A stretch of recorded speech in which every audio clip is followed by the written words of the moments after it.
Koristamine on töö, mis tagab inimese heaolu nii tööl, avalikes kohtades kui kodus. Esimene seebi retsept raiuti kivisse 2500 aastat enne meie aja arvamist. Koristuslepingud ulatuvad juba kaugesse minevikku. Juba Herkulese ja kuningas Augeiase keskaja avalikke hooneid koristati lepingu alusel. Areng luualt, liivalt ja seebilt tänapäevastele koristusalastele kõrgtehnoloogiatele on toimunud käsikäes ühiskonna arenguga.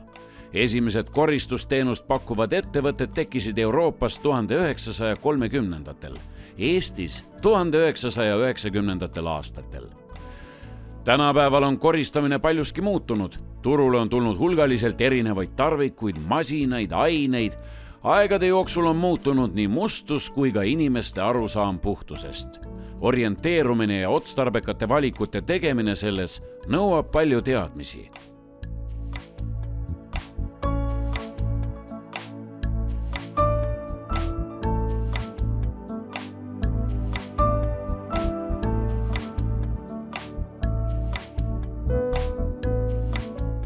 Mis on koristamise eesmärk? Koristamise eesmärk on puhtus, mitte koristamine kui protsess.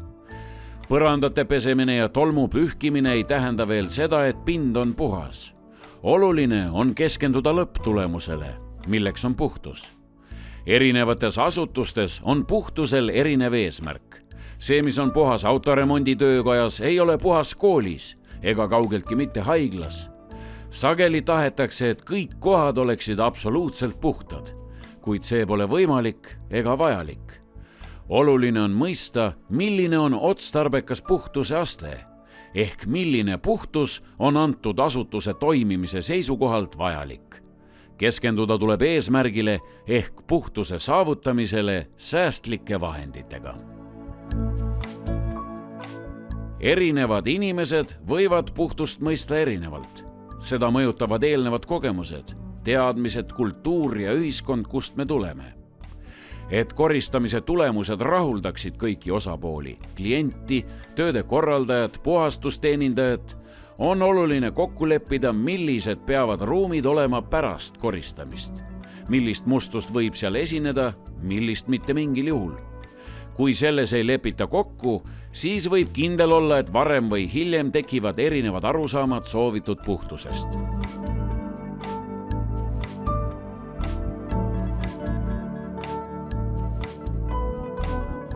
Selleks, et koristamist ratsionaalselt korraldada, on vaja mõista järgmist. Esiteks, milline on koristamise lähtekoht, ehk millises olukorras on ruumid, kui palju ja millist mustust seal esineb. Teiseks, mis on saavutatav eesmärk, ehk kui puhtaks peame ruumi saama, mida tähendab puhas antud olukorras. Kolmandaks, kuidas saavutada tulemus ökonoomselt, kasutades minimaalset ressursse, milleks on tööaeg, koristusained ja millised koristustarvikud on antud olukorras otstarbekad.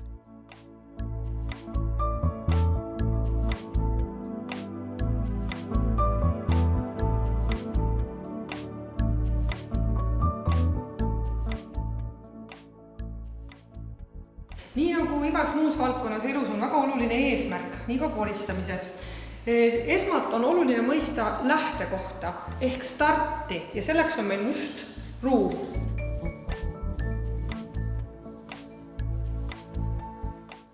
Ja finišiks ehk eesmärgiks on puhas ruum.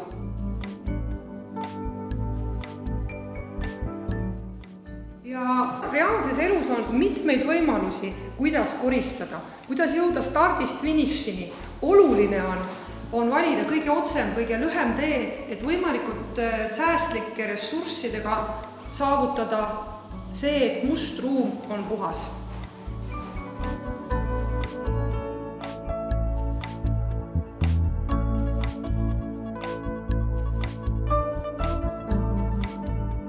Koristamises on väga oluline näha tervikut, mõista erinevate aspektide omavahelist seostatust. Kõigepealt on oluline mõelda selle peale, millised on koristatavad ruumid, milline mustus seal on, millised pinnakatematerjalid, milline mööbel seal on.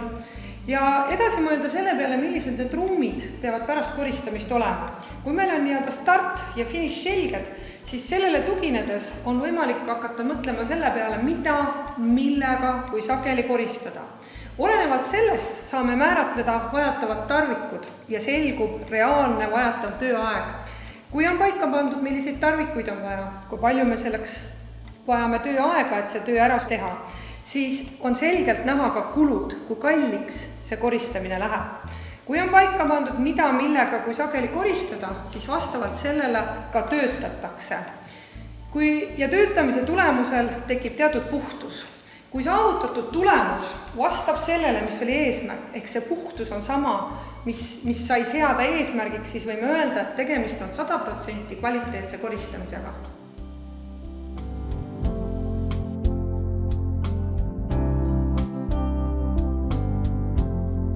Koristamise eesmärgiks on saavutada puhtus. Kui see on saavutatud võimalikult kergelt ja säästlikult, siis oleme koristanud kvaliteetselt ja mõistlikult.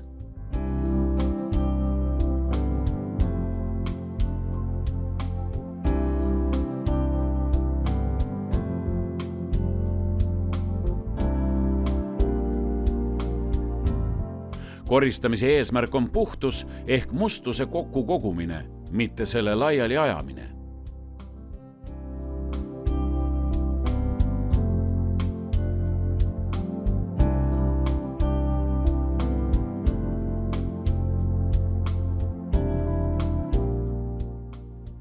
Kui läheme arsti juurde, siis algab korralik ravi õigest diagnoosist.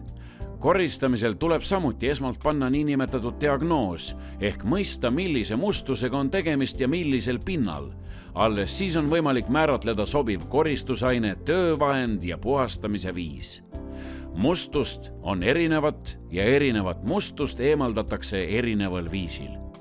Mustuse liigid võivad olla praht, kuivlahtine mustus, näiteks tolm, märglahtine mustus, näiteks poriloigud maas, kinnitunud mustus, näiteks sete kraani ümber, kõrbenud rasv pliidil, pinda sööbinud mustus, näiteks määrdunud käigurajad põrandatel, erinevad plekid.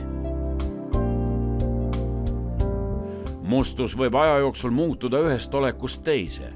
Näiteks kohv laual on märglahtine mustus. Kui me seda kohe ei eemalda, siis aurustub vesi ja mustus kuivab pinnale.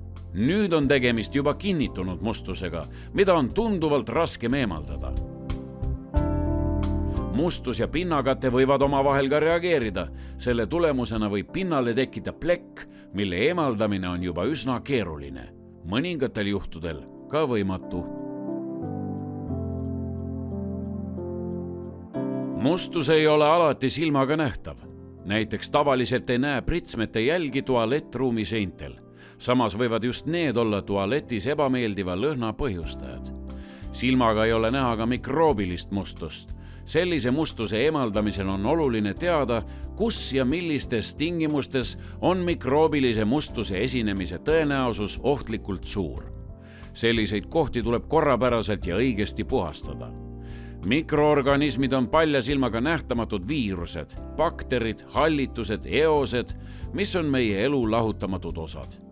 Neid on patogeenseid ehk haiguseid tekitavaid, aga ka kasulikke. Koristamises pöörame tähelepanu just kahjulike mikroorganismide paljunemise piiramisele või hävitamisele. Kahjulikke mikroorganisme on umbes alla 1% mikroorganismide üldhulgast. Hävitades mikroorganisme ehk desinfitseerides, hävitame kõiki, ka kasulikke. Desinfitseerimisest veelgi olulisem on pärssida mikroorganismide paljunemist ehk tagada puhas ja kuiv keskkond. Soodsates tingimustes võib ühest mikroorganismist 8 tunniga saada 16 miljonit. Sellist tohutut kasvu saab vältida teadliku koristamisega. Kui mikroobid jäävad segamatult soodsatesse tingimustesse paljunema, siis hakkab arenema biofilm ehk biokile. See kaitseb mikroobe väliskeskkonna kahjustava mõju eest ning loob eriti soodsad tingimused paljunemiseks. Koristamise seisukohalt on oluline, et ainult desinfitseerivat ainet kasutades ei ole võimalik biofilmi hävitada. Selleks on vaja kindlasti mehaanilist tööd. Kui seda ei tea või ei arvestata, siis võib juhtuda, et kasutatakse desinfitseerivat ainet ja arvatakse, et kõik on hügieeniliselt puhas. Tegelikult on mikroorganismid biofilmi all peidus ja paljunevad endise hooga. Koristamises on oluline aseptiline tegutsemine ehk targalt loodud puhtus. See tähendab, et koristamisel korjatakse mustus kokku, sealhulgas ka nähtamatu ehk mikroobiline mustus, mitte ei aeta ega kanta laiali. Selle eelduseks on puhaste koristustarvikute kasutamine. Kui töövahend on must, jätab see pinnale tahes tahtmata endas olevat mustust. Koristustekstiilid saavad piisavalt puhtaks pesumasinaga pestes.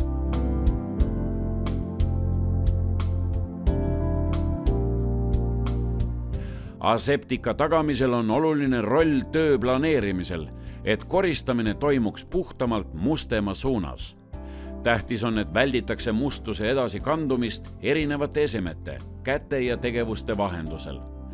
Näiteks koos poekotiga, mis on olnud erinevates kohtades, ostukärus, autos maas, koridori põrandal, tõstame lauale ka mustuse. Kui asetame samale kohale võileiva, siis leivaga sööme sisse poes, koridoris ja autos olnud mikroobid. Desinfitseerimisest olulisem on vältida mikroobide edasikandumist ühelt pinnalt teisele ja nende paljunemiseks soodsa keskkonna tekkimist. Olenevalt sellest, milline on antud ruumide soovitud puhtusaste, võib ühel ja samal mustusel olla erinevates olukordades täiesti erinev tähendus. Näpujälg koolilaual ei kujuta endast mingit erilist ohtu ja seda ei pea kohe pärast selle tekkimist eemaldama. Näpujälg koolidirektori kabineti aknal on juba häirivam ja puhastusteenindajalt oodatakse, et see esimesel võimalusel eemaldatakse. Näiteks näpujälg on jäänud Lux hotelli sviidi peeglile ja kohe on sisenemas tähtis külaline. Siis võib sellest tekkida skandaal. Kui näpujälg on operatsioonisaalis skalpellil, siis kujutab see endast ohtu elule.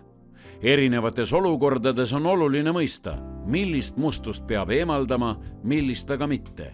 Kui koristusaeg on piiratud, siis on eriti vajalik vahet teha tähtsal ja vähem tähtsal tegevusel. Mida kahjulikuma või ohtlikuma mustusega on tegemist, seda kiiremini on vaja see eemaldada. WC-d on igas asutuses ja nende puhtus on kriitilise tähtsusega. Millist mustust selles ruumis võib liigitada ohtlikuks, kahjulikuks, häirivaks või sallitavaks? Miks? Milliste pindade puhtus on WC puhul kõige olulisem? Kas see, mida näeme? Peegel, põrand, prügikast või hoopis miski muu? Mis selles ruumis tuleks koristada täna ja mida tuleks teha harvemini? Näiteks kord nädalas, kord kuus. Mida koristada suurpuhastusel, kui sageli?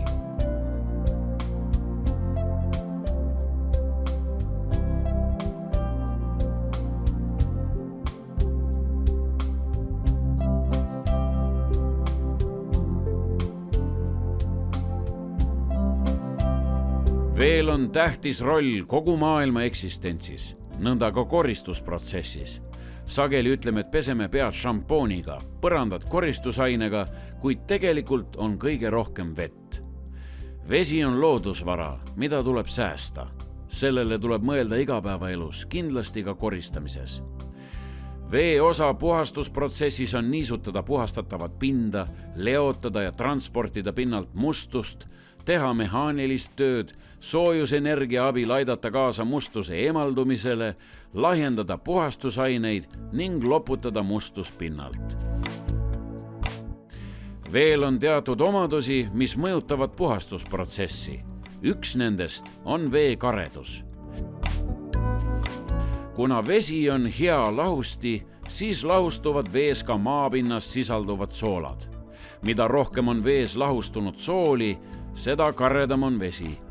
Vee kareduse all mõistetakse vees lahustunud kaltsiumi ja magneesiumi ioonide hulka, mida mõõdetakse kareduskraadides. Kare vesi takistab pesulahuse toimimist, seetõttu lisatakse pesupulbritele ja koristusainetele vee pehmendajaid, milleks on fosfaadid, karbonaadid, silikaadid ja orgaanilised kompleksmoodustajad, mis seovad kaltsiumi ja magneesiumi ioone. Vett saab pehmendada ka kuumutades. Teine vee omadus, mis mõjutab puhastusprotsessi, on vee pindpinevus ehk vee pinnal on justkui pingul kile. Vee pindpinevus on tingitud vee molekulide vahel olevatest vesiniksidemetest. Mida külmem on vesi, seda rohkem on vesiniksidemeid ning seda suurem on pindpinevus. Pindpinevuse tõttu on veepiis kerakujuliselt pinnal. Ta ei valgu pragudesse ning ei saa sealt mustust eemaldada. Sageli jäävad pinnale pühkimise järel triibud, ka see võib olla tingitud pindpinevusest. Vee pindpinevust saab vähendada tensiide ehk pindaktiivseid aineid sisaldavate puhastusainete lisamisega vette.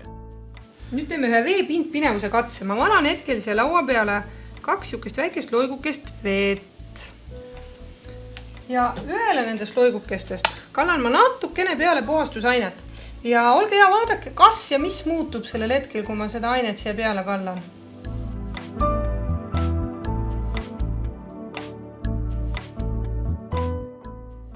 Kas midagi muutus? Laiemaks läks, eks? See loik, kus ainet sai peale panna, see sai laiemaks. Mul on 2 käe näpud ausõna ühe jämedused. Ma tõmban nüüd mõlemist loigust oma näpuga siit vett laiali. Kas keegi oskab öelda, kas ja mis vahed on nendel laiali tõmmatud jälgedel? Üks on kõrgem, teine madalam. Nagu pesuainet päint, seal on nagu pidevad jooned. Ja teises on katkenud. Et teises nagu seal, kus on nagu puhas vesi, seal see joonekest peaaegu nagu polegi, ta on nagu tagasi tõmmanud. Ja seal, kus oli pesuaine, seal on ta isegi laiem kui see väike näpp. Ma ajan nüüd mõlemad loigud käega laiali. Kas ja mis vahe on nendel pindadel? Üks on paremini märgunud ja teine ei ole. Kumb on paremini? Pesuainet ise. pesuainet. Ja siit lihtne järeldus, et kui me näiteks koristame ja me ei pane mitte mingit ainet puhta veega, siis vesi käitub pinnal selliselt, et ta nagu tõukub tagasi. Vee pindpinevus on niivõrd suur. Ja kui me panime natukene puhastusaineid ehk seal sees on pindaktiivseid aineid, siis need muudavad vee pindpinevuse väikeseks ja vesi valgub ka kõige väiksematesse pragudesse ehk on koristamisel tõhusam.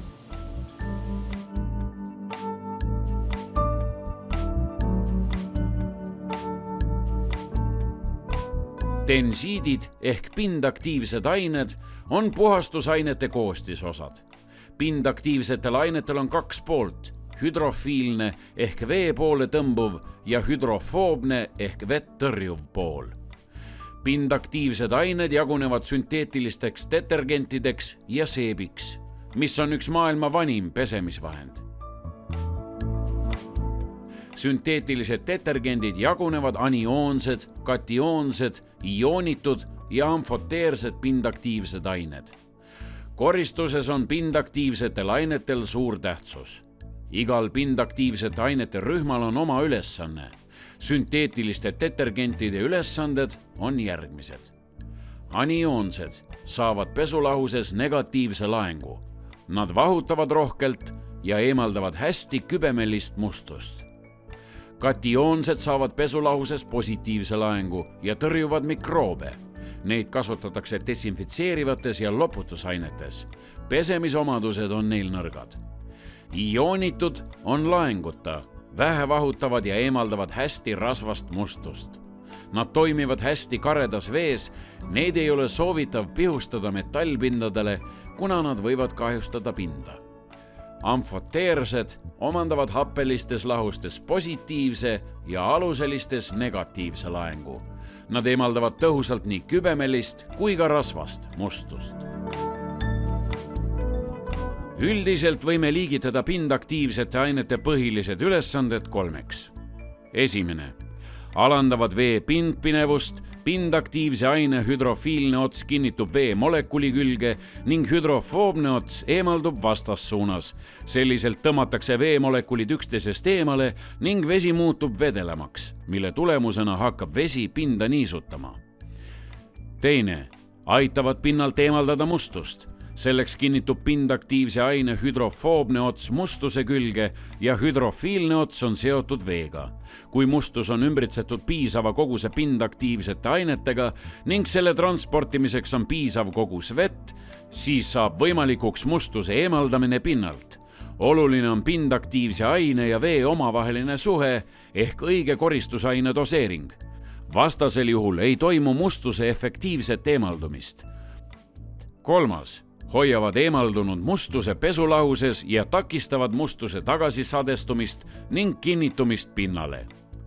Enamuse puhastusainete põhilisteks komponentideks on pindaktiivsed ained. Ainete õige doseerimine on hea koristustulemuse eelduseks. Sageli tekib tunne, et väga määrdunud pindade puhul tuleks ainet rohkem panna. Sellest ei ole kasu, sest pindaktiivne aine saab mustust eemaldada ainult koos veega, millel on transportija roll.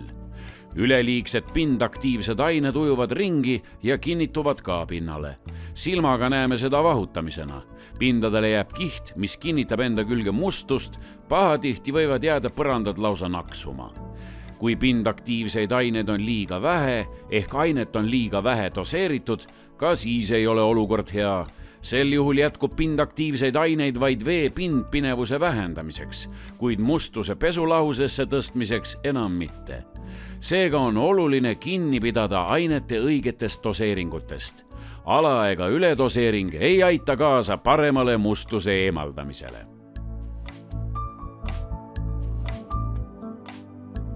Koristuses kasutatavad ained jagunevad puhastusaineteks,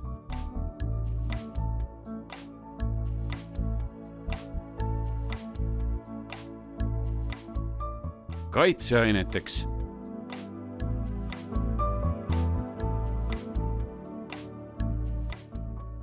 hooldusaineteks.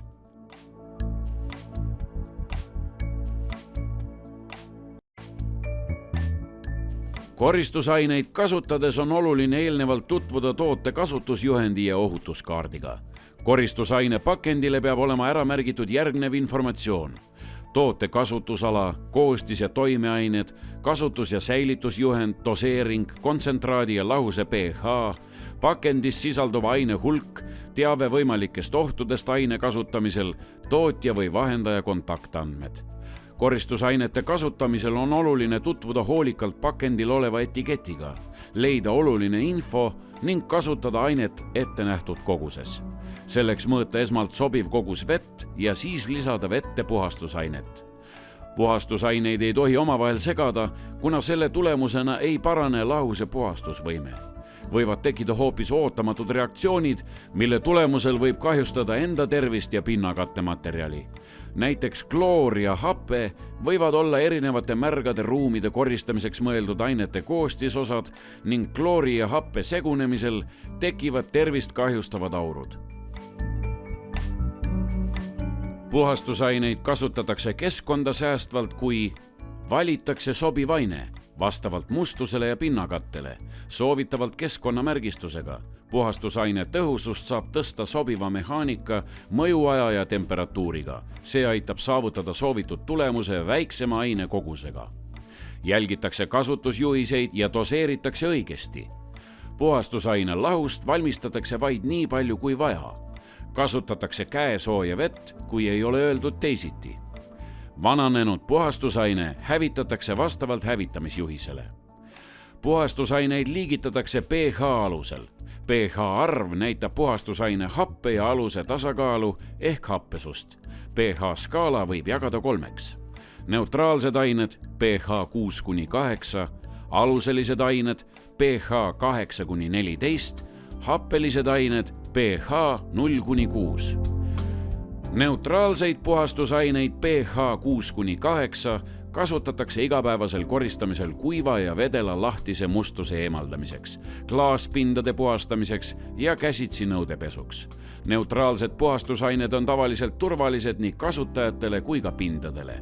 Nende ainete kasutamisel ei pea alati kasutama kaitsevahendeid, kuid kaitsekindad on soovitavad, sest siis ei kuiva kätte nahk.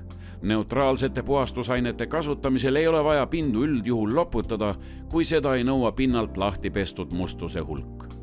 Nõrgalt aluselisi aineid pH 8-10 kasutatakse igapäevasel koristamisel lahtise ja kinnitunud mustuse eemaldamiseks, samuti mööbli ja värvitud pindade suurpuhastusel, sest need pinnad ei talu tavaliselt tugevamaid aineid.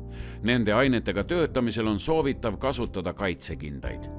aluselisi puhastusaineid pH 10–11 ja tugevalt aluselisi puhastusaineid pH 11–14 kasutatakse tööstusruumide koristamisel, kui eemaldatav mustus on rasva või õlimustus, vaha eemaldamisel, WC ja duširuumide suurpuhastusel, suurköökides ahjude puhastamiseks nõudepesumasinates. Aluseliste ainete toimeaeg on sageli kuni 20 minutit. Oluline on, et pind ei hakkaks selle aja jooksul kuivama. Aluselisi ja tugevalt aluselisi aineid kasutades tuleb pinnad hiljem loputada. Selliste ainete kasutamisel tuleb kindlasti kasutada kaitsekindaid. Väikestes ja umbsetes ruumides survepritsiga pestes ja tugevalt aluselisi aineid kasutades on soovitav kasutada ka respiraatoreid. Suurpuhastuse ja vaha eemalduse puhul on soovitav kasutada kummist jalatseid. Happelisi aineid kasutatakse erinevate setete eemaldamiseks, nagu katlakivi, rooste, kusekivi, lubjaseep. Happelisi aine lahus tehakse üldjuhul jaheda veega, et vältida tervist kahjustavate aurude tekkimist. Happelised ained võivad kahjustada emaili, keraamilisi pindu, vuugitäiteid, kivipindu ja metalle, seda tavaliselt ainete vale kasutuse tagajärjel. Näiteks liialt pikk mõjuaeg, ebapiisev loputamine või muu seesugune. Happelised ained on söövitava toimega, seega kaitsekinnaste kasutamine on vajalik. Kui aine on tugevalt happeline ning puhastame sellega poorseid pindu, siis tuleb pinnad hiljem loputada ja vajadusel neutraliseerida aluselise ainega. Happelise ainega töötamisel tuleb meeles pidada järgmisi etappe. Esiteks, niisutada pind jaheda veega. Teiseks, kanda pinnale happelise aine lahus ja lasta mõjuda tavaliselt 5–10 minutit. Kui juhendis on öeldud teisiti, siis toimida vastavalt juhendile. Kolmandaks, loputada aine pinnalt jaheda veega. Neljandaks, vajadusel neutraliseerida ehk töödelda pind aluselise ainega. Viiendaks, pind taas loputada. Kuuendaks, kuivatada. Neutraliseerimise eesmärgiks on viia puhastatava pinna pH tase neutraalseks ja sellega hoida ära pinna edasist kahjustumist. Neutraliseerimine võib olla vajalik ka siis, kui aluseliste ainete suhtes tundlikke pindu pestakse tugevalt aluseliste puhastusainetega. Siis neutraliseeritakse happelise puhastusainega. Lisaks hapetele või alustele on koristusainete komponentideks ka teisi mõjuaineid, näiteks lahustid, desinfitseerivad komponendid ja nii edasi. Lahustid pehmendavad ja lahustavad vees lahustamatut mustust, nagu rasv, õli ja nõgi. Levinumad lahustid, mida puhastuses kasutatakse, on bensiin ja alkohol. Lahusteid sisaldavate puhastusainete puhul ei ole soovitav kasutada üle 40 kraadist vett, kuna lahustid aurustuvad ja tekkinud aurud kahjustavad töötaja tervist. Desinfitseerivate ainete ülesanne on hävitada mikroorganisme. Desinfitseerivad puhastusained sisaldavad nii desinfitseerivaid kui puhastavaid komponente, mis tähendab, et sama ainega on võimalik puhastada pindu ja hävitada mikroorganisme. Desinfitseerimisel on oluline jälgida, et pind oleks enne desinfitseerimist silmaga nähtavalt puhas, kuna mustus nõrgendab desinfitseeriva aine toimet. Jälgida tuleb õiget veetemperatuuri, aine doseeringut ja piisavat mõjuaega ehk aine kontaktaega mikroorganismiga. Kui kasutame desinfitseerivaid puhastusaineid desinfitseerimiseks, siis on tavaliselt nende eeldatav mõjuaeg tunduvalt pikem kui puhastamiseks. Kui aine ei saa piisavalt mõjuda, siis ei ole tal desinfitseerivat toimet, vaid võivad tekkida oodatule vastupidised tulemused. Näiteks muutuvad mikroorganismid allumatuks, ehk neid ei saagi enam hävitada antud ainega ka juhul, kui seda tehakse õigesti. Infot desinfitseerivate puhastusainete kasutamise kohta leiab ainete tootekaartidelt.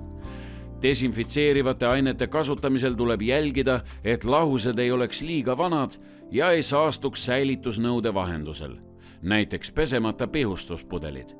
Kui vahetatakse pritspudelis uus lahus, siis on soovitav pudel vahepeal pesta, lasta kuivada ning alles siis panna sisse uus lahus.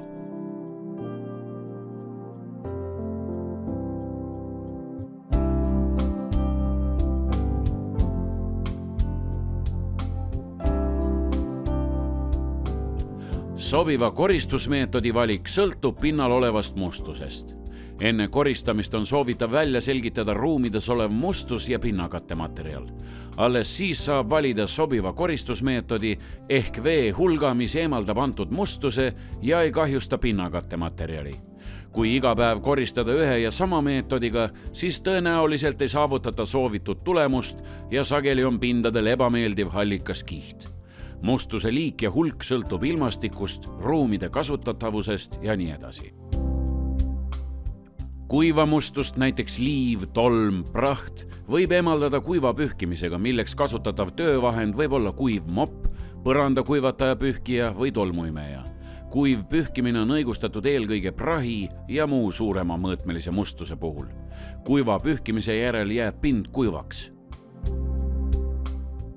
Tolmu eemaldamise parimaks meetodiks on väheniiske pühkimine. Väheniiske meetodi puhul on lapp või mopp niisutatud kas ainelahusega või veega, olenevalt selle materjalist. Koristustekstiili saab väheniiskeks, kui pihustada sellele niisutuspudelist mõned korrad. Väheniiske pühkimise puhul jääb koristatavale pinnale hetkeks niiske helk ja see kuivab koheselt. Niiske pühkimisega saab eemaldada pinnalt märga lahtist mustust, pisut kinnitunud mustust ja mikroobilist mustust. Koristustekstiilid saadakse niiskeks erinevate niisutusvõtetega.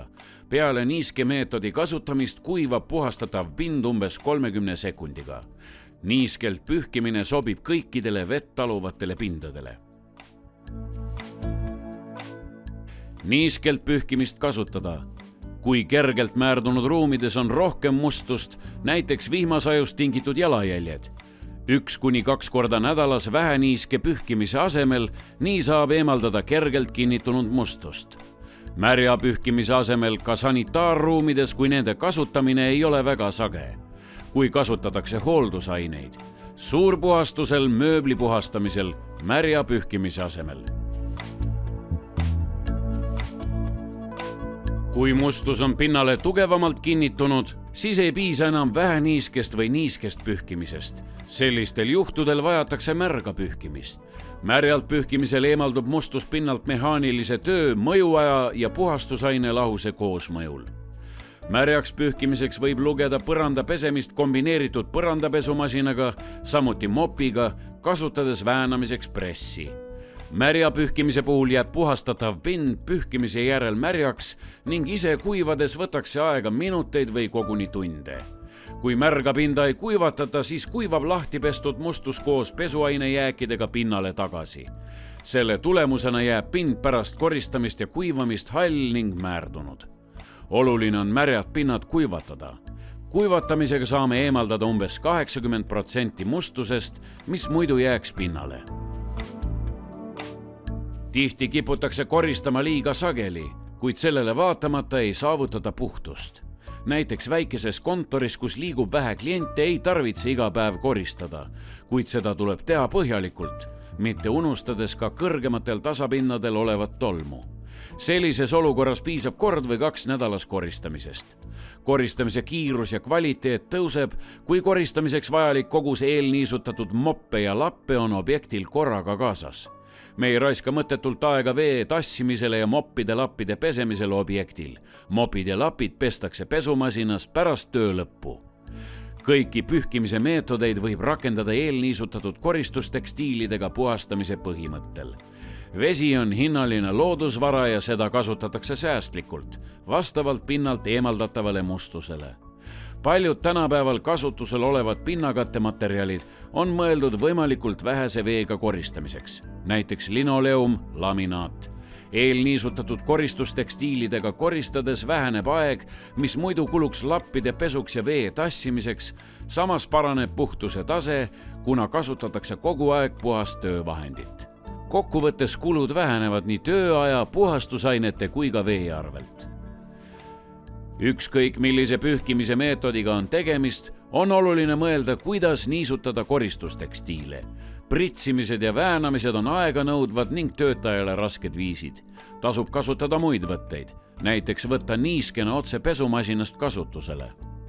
Koristusmeetodiga säästetakse keskkonda, kui kasutatakse eelniisutatud koristustekstiile, mitte ei kanta kaasas puhastusainelahust. Võimalusel kasutatakse kuivemaid koristusmeetodeid, vahatamised ja suurpuhastamised tehakse vaid vajadusel.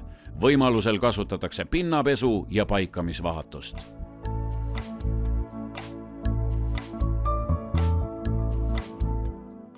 Tegelikult on puhastamine väga lihtne. Kui valida vastavalt mustusele ja pinnakattematerjalile õige koristusaine, toimeaeg, veetemperatuur ja mehaanika osakaal.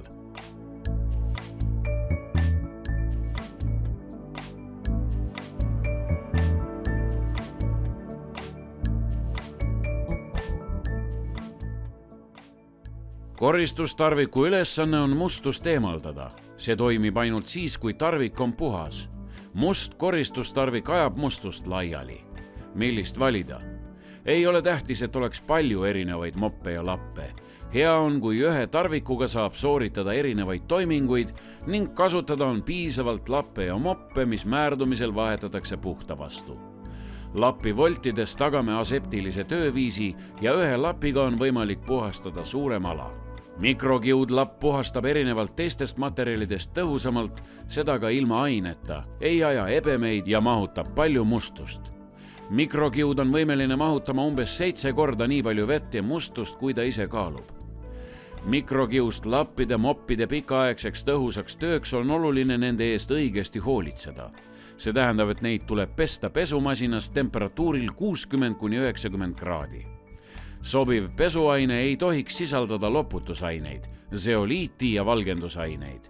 Mikrokiust tekstiile tuleb pesta teistest materjalidest eraldi või siis pesukotti panduna. Koristustekstiilide regulaarne pesemine pesumasinas on vajalik ka muudest materjalidest tekstiilide puhul. Pesuaine doseering peab olema sobiv.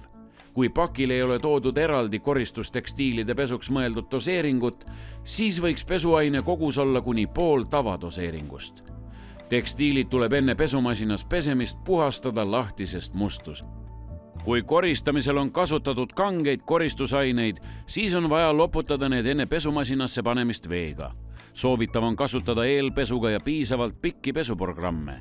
Samuti tuleb vältida pesumasina liialt täis panemist. Põrandamoppe on erinevat liiki. Enne kui otsustatakse, millist moppi osta, tuleb kaalutleda, millised on ruumid, kus antud mopiga tööle hakatakse, millised on moppide pesemise võimalused ning kas on otstarbekam osta ühekordseks kasutamiseks või korduvkasutusega mopid-lapid. Tuleks mõelda ka tekstiilide pesemisele, sest mikrokiudu saab puhtaks ainult pesumasinaga pestes. Moppide ostmisel on oluline teada mustuse tüüpi ehk millist mustust on vaja eemaldada. Mitte vähem tähtsamad on majanduslikud võimalused, kas jätkub ressursse valitud mopi alusele piisava koguse moppide ostmiseks. Mopp transpordib mustust. Mopi ei tohiks tõsta enne, kui soovitakse prahti maha jätta, et see ära pühkida. Kogu aeg liigub eespool üks ja sama mopi serv. Mopiga töötades tehakse eskujulisi liigutusi, kasuks tuleb aeg-ajalt vahetada käsi, et jaotada võrdselt koormust mõlema käe vahel. Ühe mopi määrdumisel vahetatakse see puhta vastu. Kui võimalik, siis ergonoomikast lähtudes on soovitav liikuda nägu ees. Mopi varrest kinni hoides tuleb jälgida, et ülemine käsi ei oleks liiga kõrgel ja alumine käsi töötaks mopi liigutamisel aktiivsemalt kui ülemine. Põrandakuivataja pühkija on universaalne tarvik.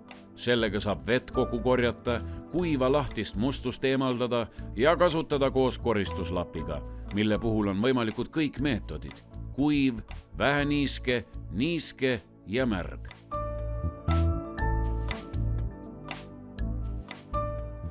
Nõudepesuhari on mitmekülgne tarvik. Seda saab kasutada ka WC-pottide, trapiaukude, kraanikausi ja muu seesuguse küürimiseks. Nota bene, oluline on teha vahet erinevaks otstarbeks kasutatavatel harjadel, näiteks kasutades värvikoode.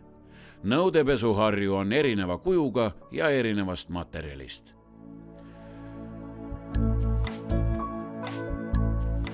Hõõrukeid on varrekinnitusega ja käepidemega. Hõõrukitega pestakse kinnitunud mustusega määrdunud pindu. Pesuhõõrukite alused on tavaliselt plastmassist, neid on kerge hooldada. Hõõruki alusele saab kinnitada erinevat värvi hõõrukiplaate. Hõõruki värvid näitavad selle karedust. Mida heledam on hõõrukiplaat, seda pehmem. Värvid varieeruvad valgest mustani. Millist hõõrukiplaati kasutada, sõltub pinnakatte materjalist, seal olevast mustusest ja mustuse kinnitumise astmest. Hõõrukiplaadid puhastatakse ja pestakse peale kasutamist.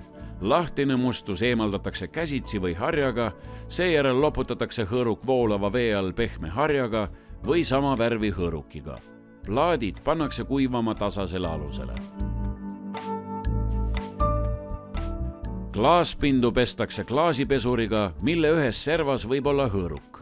Kuivatatakse klaasikuivatajaga ja viimistletakse mikrokiust klaasilapiga. Klaasikuivatajaga saab töötada erinevate võtetega kas ülevalt alla tõmmates või ussikujulisi liigutusi tehes. Meeles tuleks pidada, et kuivatajale ei ole tarvis tugevasti vajutada ja iga kord kuivatajat klaasilt tõstes tuleb kummi kuivatada. Muidu jäävad aknale triibud. Klaaspindade pesemisel on kõige tähtsam kvaliteetne kuivatuskumm. Vana või kahjustunud kumm ei liibu vastu klaasi ja jätab aknale triibud. Kahjustunud kumm tuleb asendada uuega. Kõrgematel tasapindadel olev tolm jääb sageli meie vaateväljast eemale ning selle pühkimisele ei pöörata sageli tähelepanu. Paljud uuringud on näidanud, et just pühkimata vana tolm mõjub tervisele halvasti. Kuna tegemist on kõrgete tasapindadega, siis on oluline kasutada tolmu eemaldamiseks pika varrega tarvikuid, et vältida ronimist ja tööd ebamugavas asendis. Mikrokiust mööblimoppi kasutatakse kuivalt või niisutatult. Kuiv mikrokiust mopp toimib staatilise elektri abil, tõmmates enda külge tolmu. Niisutatuna eemaldatakse nõrgalt kinnitunud mustust. Mopp sobib hästi raskesti ligipääsevate kohtade puhastamiseks. Seda on võimalik painutada vastavalt vajadusele ja teleskoopvarre lisamisega pääseb kõrgemal oleva tolmuni. Kui üks mopp saab mustaks, siis asendatakse see uuega.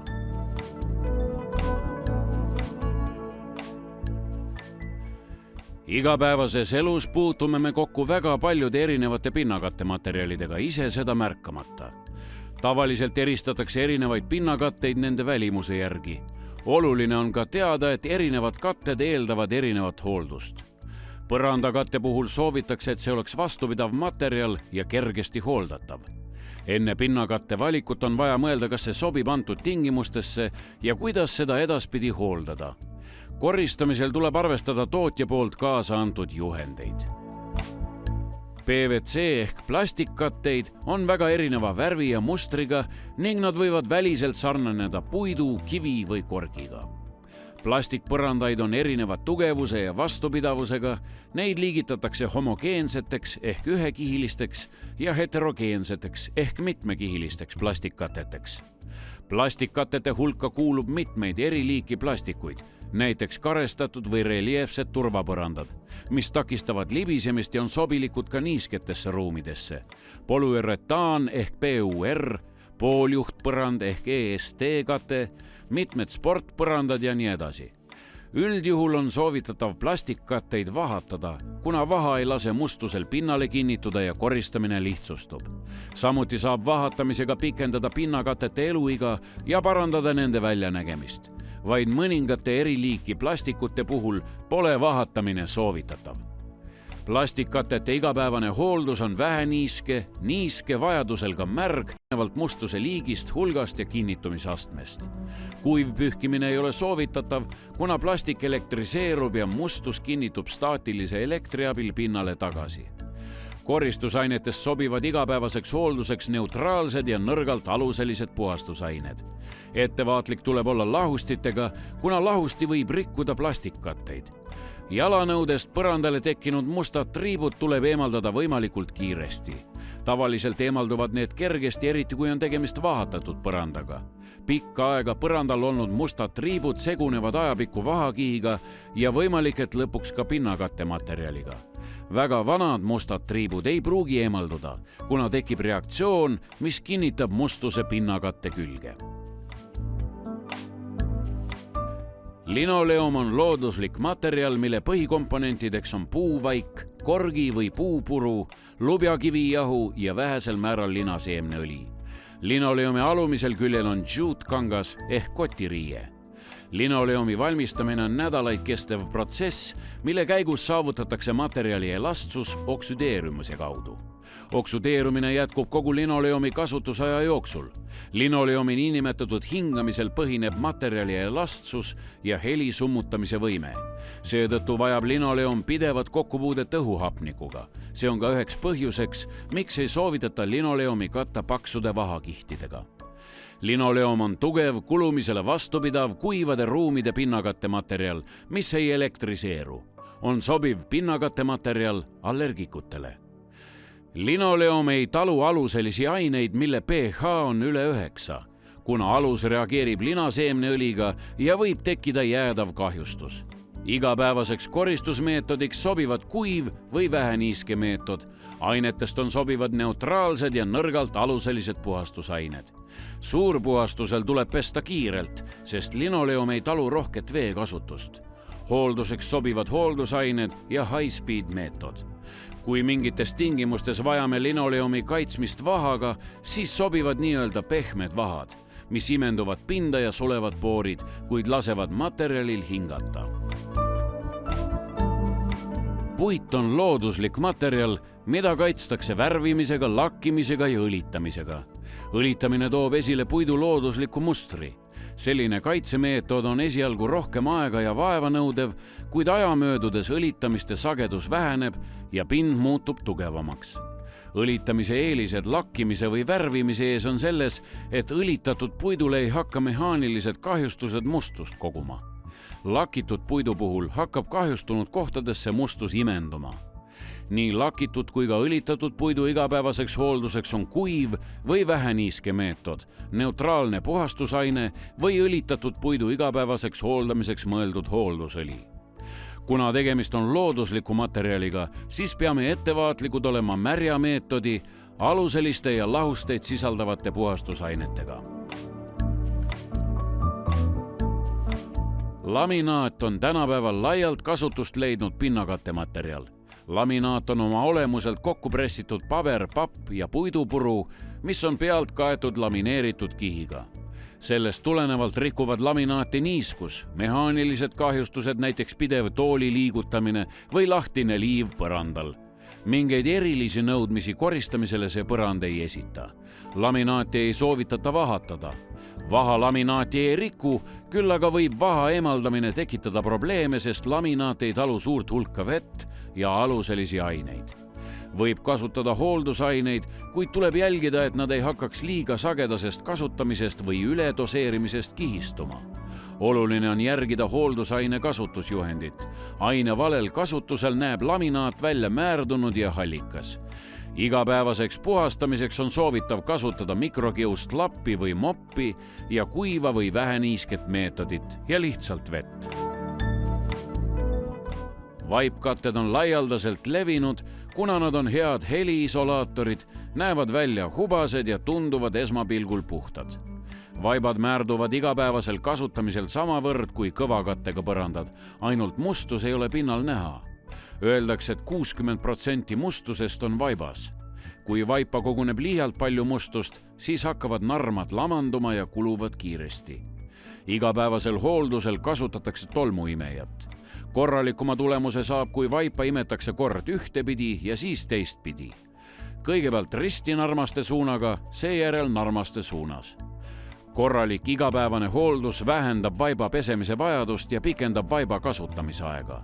Mis aga kõige tähtsam, ruumis olev õhk on puhtam ja seega ruumis viibivate inimeste tervis parem. Hoolduskoristuse seisukohalt on oluline plekkide võimalikult kiire eemaldamine. Suur osa plekkidest eemaldub värskena vee ja neutraalse puhastusainega. Kuigi vaibad võivad tunduda puhtad, ei tohi unustada nende pesemist või muul viisil regulaarset puhastust. Pesemismeetodi valikut mõjutab vaiba liik ja mustusaste, vaiba kinnitusviis, aluspõranda materjal, pesemise aeg ja eeldatav ruumi kasutuselevõtu aeg. Kivipõrandaid võib jaotada looduslikeks ja tehismaterjalideks. Looduslikest kividest enam kasutatavad on marmor, graniit ja paekivi. Koristamist mõjutab kivi poorsus ja karedus. Poorseid kivisid on soovitav kaitsta sobivate kaitseainetega. Kivipõrandad üldjuhul taluvad märgi meetodeid, igapäevases hoolduskoristuses on soovitav valida meetod vastavalt mustuse liigile. Koristusainete kasutamisel tuleb olla ettevaatlik tugevalt happeliste ja tugevalt aluseliste ainetega. Selliste ainete valel kasutusel võib pindu kahjustada.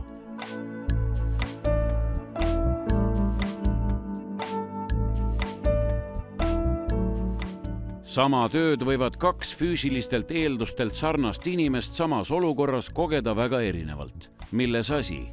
Sageli on inimese enda valik, kuidas tööd teha. Millised on tööasendid ja võtted? Sellest tingituna tekib lihastes erinev pinge, organismi varustatus toitainetega on erinev.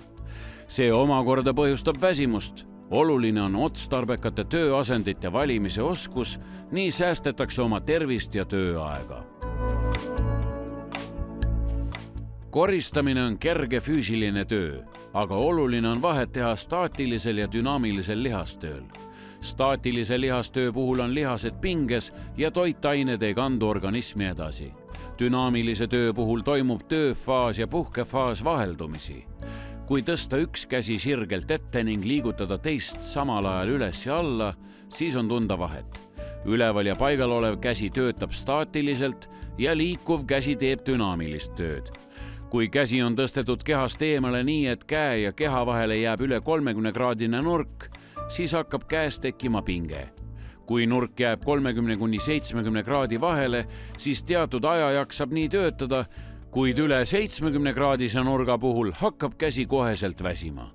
Seega tuleks vältida nii palju kui võimalik asendaid, kus tuleb tõsta käsi üles. Selle asemel on soovitav kasutada varrega tarvikuid, redeleid ja muid abivahendeid.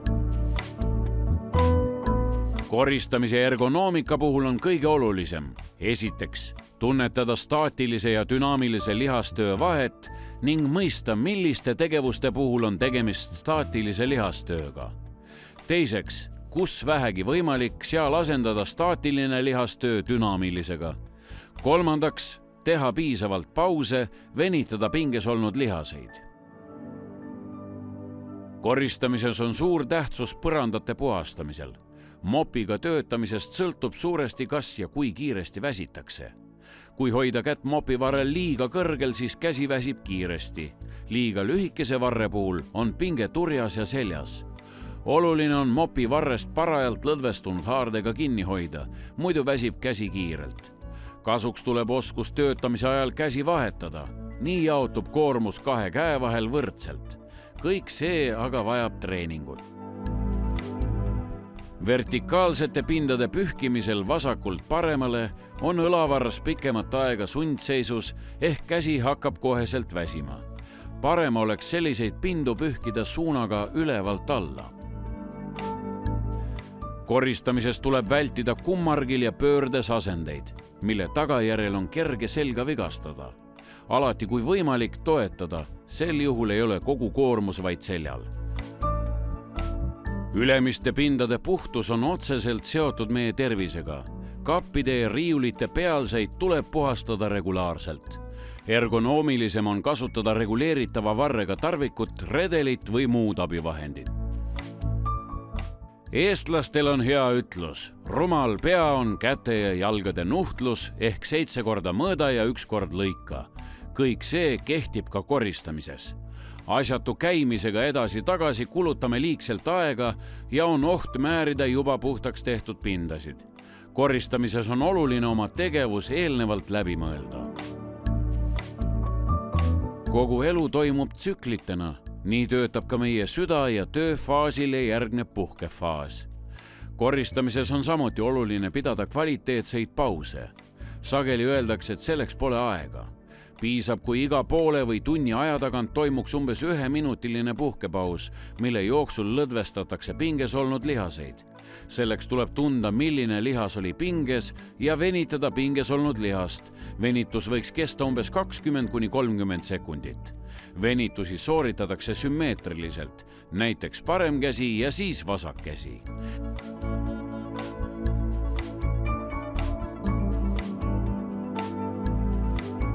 Iga töötaja saab palju ära teha enda töö kergemaks muutmiseks. paljud töövõtted sõltuvad vaid endast. Näiteks kas hoida töövahendi varrest pigistades kinni või mitte. Esmatähtis on üles leida aspektid, mida saab ise muuta.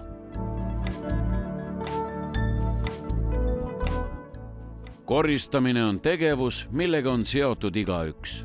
Kas puhtuse loojana või selle hindajana, kas tööl või kodus. Koristamine on Eestis tööks pea igal 20. inimesel.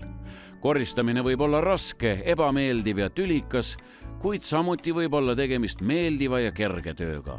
Valiku teeb igaüks ise, oma suhtumiste, teadmiste ja oskustega. Hando Runnel on öelnud, et kultuur algab peldikust. Tualeti puhtus on otseselt seotud puhastusteenindaja ametioskustega. Puhastusteenindaja töö on väärikas. See kujundab maine kodust, rahvast, kultuurist ja riigist.